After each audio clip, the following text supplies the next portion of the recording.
Item ಯಾವುದೇ ಇರಲಿ try ಮಾಡಿ ಆಚಿ ಚಿಕನ್ ಮಸಾಲಾ. ಚೀತಾ ಕಾಪ್ಟರ್ ಪತನ, ಬದುಕುಳಿದ ಸೇನಾಧಿಕಾರಿಗಳ ಸೆಲ್ಫಿ ವೈರಲ್. ಎಲ್ಲ ಸುದ್ದಿಯನ್ನು ನೋಡೋಣ ನ್ಯಾಷನಲ್ ನ್ಯೂಸ್ ಟಾಪ್ 9ನಲ್ಲಿ.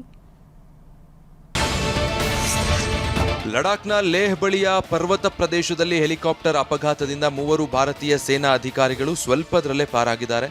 ನೌಕಾಪಡೆ ಹಳೆಯ ಚೀತಾ ಹೆಲಿಕಾಪ್ಟರ್ನಲ್ಲಿ ಲೆಫ್ಟಿನೆಂಟ್ ಕರ್ನಲ್ ಸೇರಿ 2 ಮೇಜರ್ ಜನರಲ್ ಇದ್ರು. ಸಿಂಗಲ್ ಎಂಜಿನ್ ಹೆಲಿಕಾಪ್ಟರ್ ಅನ್ನ ಲೆಫ್ಟಿನೆಂಟ್ ಕರ್ನಲ್ ಮತ್ತು ಮೇಜರ್ ಜನರಲ್ ಪೈಲಟ್ ಮಾಡಿದ್ರೆ, 3ನೇ ಪದಾತಿ ದಳದ general officer commanding major general Sachin Mehta ಪ್ರಯಾಣಿಕರಾಗಿದ್ರು. ಹೆಲಿಕಾಪ್ಟರ್ ದುರಂತದಲ್ಲಿ 3 ಅಧಿಕಾರಿಗಳು ಗಾಯಗೊಂಡಿದ್ದಾರೆ. ಅಪಘಾತದ ನಂತರ ಮೇಜರ್ ಜನರಲ್ ಮೆಹ್ತಾ ಮತ್ತು ಇತರೆ 2 ಅಧಿಕಾರಿಗಳ ಸೆಲ್ಫಿ ಸಾಮಾಜಿಕ ಮಾಧ್ಯಮದಲ್ಲಿ ವೈರಲ್ ಆಗಿದೆ. ಕಣ್ಣೀರಿಟ್ಟ ಅಭಿಮಾನಿಯನ್ನ ಭೇಟಿಯಾಗ್ತೇನೆ ಎಂದ ರೋಹಿತ್ ಶರ್ಮಾ. ಅಲ್ಲು ಅರ್ಜುನ್ಗೆ ಆರ್ಸಿಬಿ ಜೆರ್ಸಿ ಗಿಫ್ಟ್ ಕೊಟ್ಟ ವೆಂಕಟೇಶ್ ಅಯ್ಯರ್. ರುಕ್ಮಿಣಿ ವಸಂತ್ ಬಿಗ್ನಿ ತೊಟ್ಟಂತೆ ಫೋಟೋ ವೈರಲ್. ಪೊಲೀಸರಿಗೆ ದೂರು ಕೊಟ್ಟ ನಟಿ. ರುದ್ರಾಭಿಷೇಕಂ ಆಡಿಯೋ ಬಿಡುಗಡೆ. ಎಲ್ಲ ಸುದ್ದಿಯನ್ನ ನೋಡೋಣ ಎಂಟರ್ಟೈನ್ಮೆಂಟ್ ನ್ಯೂಸ್ ಟಾಪ್ 9ನಲ್ಲಿ. ಮುಂಬೈ ಇಂಡಿಯನ್ಸ್ನ ರೋಹಿತ್ ಶರ್ಮಾರನ್ನ ನೋಡಲು ಕಾದು ಅಭಿಮಾನಿಯೊಬ್ಬರು ಕಣ್ಣೀರಿಟ್ಟಿದ್ದಾರೆ. ಈ ವಿಡಿಯೋ ಸಾಕಷ್ಟು ವೈರಲ್ ಆಗಿದೆ. ಈ ಬಗ್ಗೆ ವಿಡಿಯೋ ಮಾಡಿರೋ ರೋಹಿತ್ ಶರ್ಮಾ ವೈಯಕ್ತಿಕವಾಗಿ ಕ್ಷಮೆ ಯಾಚಿಸಿ ಮುಂದಿನ ಭೇಟಿಗೆ ಆಶ್ವಾಸನೆ ನೀಡಿದ್ದಾರೆ. Next time when I am at Eden Gardens, I will definitely meet you. All the best.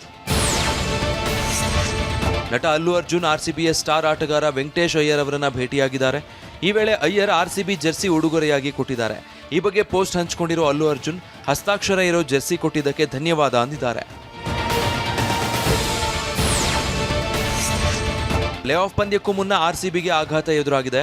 Punjab ವಿರುದ್ಧದ ಪಂದ್ಯದ ವೇಳೆ ಗಾಯಗೊಂಡಿದ್ದ ಜಾಕೋಬ್ ಬೆಥೆಲ್ ಐಪಿಎಲ್ನಿಂದ ಹೊರಬಿದ್ದಿದ್ದಾರೆ. ಎಡಗೈ ಬೆರಳಿಗೆ ಗಾಯ ಆಗಿದ್ದು ಇಂಗ್ಲೆಂಡ್ಗೆ ಮರಳಿದ್ದಾರೆ. ಆನೇಕಲ್ ತಾಲೂಕಿನ ಇಂಡ್ಲವಾಡಿಯಲ್ಲಿ ದೇಶದ 2ನೇ ಅತಿದೊಡ್ಡ ಅಂತಾರಾಷ್ಟ್ರೀಯ ಕ್ರಿಕೆಟ್ ಕ್ರೀಡಾಂಗಣ ನಿರ್ಮಾಣವಾಗಲಿದೆ. ಇವತ್ತು ಸಿಎಂ ಸಿದ್ದರಾಮಯ್ಯ, ಡಿಸಿಎಂ ಡಿಕೆ ಶಂಕುಸ್ಥಾಪನೆ ನೆರವೇರಿಸಿದ್ದಾರೆ. 900 ಕೋಟಿ ವೆಚ್ಚದಲ್ಲಿ 80,000 ಆಸನ ಸಾಮರ್ಥ್ಯದ ಸ್ಟೇಡಿಯಂ ನಿರ್ಮಾಣವಾಗಲಿದೆ.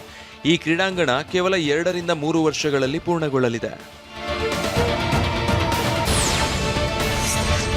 ಮಂತ್ರಾಲಯದ ಗುರು ಶ್ರೀ ರಾಘವೇಂದ್ರ ಸ್ವಾಮಿಗಳ ಕುರಿತು ರಾಯರ ದರ್ಶನ ಆಲ್ಬಂ ಬಿಡುಗಡೆಗೆ ಸಿದ್ಧವಾಗಿದೆ. ಲಕ್ಷ್ಮೀ ಗಣೇಶ ಪ್ರೊಡಕ್ಷನ್ಸ್ನಲ್ಲಿ ಸುಗುಣ ರಘು ನಿರ್ಮಾಣ ಮಾಡಿರುವ ಈ ಆಲ್ಬಂ ಲೋಕಾರ್ಪಣೆ ಜೂನ್ 20ರಂದು ಮಂತ್ರಾಲಯದಲ್ಲಿ ಅದ್ಧೂರಿಯಾಗಿ ನೆರವೇರಲಿದೆ. ಅಜ್ನೀಶ್ ಲೋಕನಾಥ್ ಸಂಗೀತ ಸಂಯೋಜನೆಯಲ್ಲಿ ಹಾಡು ಮೂಡಿಬಂದಿದೆ. ನಟ ವಿಜಯ್ ರಾಘವೇಂದ್ರ ಅಭಿನಯದ ರುದ್ರಾಭಿಷೇಕಂ ಸಿನಿಮಾದ ಆಡಿಯೋನ ಸಿದ್ಧಾರೂಢ ಮಠದ ಆವರಣದಲ್ಲಿ ರಿಲೀಸ್ ಮಾಡಲಾಗಿದೆ. ಮಾಜಿ ಮುಖ್ಯಮಂತ್ರಿ ಸಂಸದ ಜಗದೀಶ್ ಶೆಟ್ಟರ್ ಆಡಿಯೋ ರಿಲೀಸ್ ಮಾಡಿ ಕನ್ನಡ ಚಿತ್ರಗಳನ್ನು ಥಿಯೇಟರ್ನಲ್ಲೇ ನೋಡಿ ಎಂದು ಹೇಳಿದ್ದಾರೆ. ಕನ್ನಡ ನಾಡಿನ ಸಾಂಸ್ಕೃತಿಕ ಪರಂಪರೆಗಳಲ್ಲಿ ಒಂದಾದ ವೀರಗಾಸೆ ಕಲೆಯನ್ನ ಆರಾಧಿಸುತ್ತಾ ಬಂದ ಕುಟುಂಬ ವೀರಭದ್ರ ದೇವರ ಇತಿಹಾಸ ಹೇಳುವ ರುದ್ರಾಭಿಷೇಕಂ ಚಿತ್ರವನ್ನ ವಸಂತ್ ಕುಮಾರ್ ನಿರ್ದೇಶಿಸಿದ್ದಾರೆ.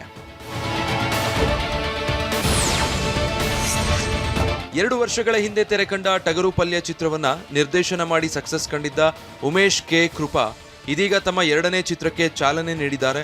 ಪ್ರೊಡಕ್ಷನ್ ನಂಬರ್ 2 ಹೆಸರಿನಲ್ಲಿ ಚಿತ್ರದ ಮುಹೂರ್ತ ಸಮಾರಂಭ ಬಂಡೆ ಮಹಾಕಾಳಿ ದೇವಸ್ಥಾನದಲ್ಲಿ ನೆರವೇರಿದೆ.